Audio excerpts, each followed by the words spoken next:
Dear guest, there are days in one's life that mark an individual, that mark an institution, and today is one of those days.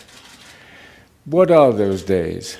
Those are days which I think open doors to the future, give you a sense of hope, a sense of confidence, a sense of not being alone in trying to achieve the goals that one has set oneself as an individual or as an institution. And that is what you have allowed Premier for me today, and I thank you for that. My community has lived obviously for centuries in a large number of countries, and therefore we have a permanent presence in these countries. That's very different from being an occasional visitor. People live in these countries, and they live in good and less good circumstances. They think, they analyze, they live in hope, but also they live in sadness and in difficulty. And the last few years have not been happy in many of the countries we're working in. So our duty is to try to convert these countries into countries of opportunity. We can't do that alone, but we can do it with Canada, and we can do it with the province of Alberta.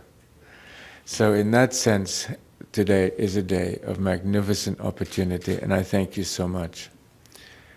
I would add that in the last decades, I've come to an important conclusion about governance, about the fragility of governance in the developing world, and what people can do to protect themselves from governance which is not effective. And I think that history is beginning to show that civil society, in its complexity but also in its ability to impact the way people live, is probably the most important single feature that I know. And building civil society is a complex exercise, needs multiple input, and that multiple input, again, I hope we will develop with your institutions in Alberta.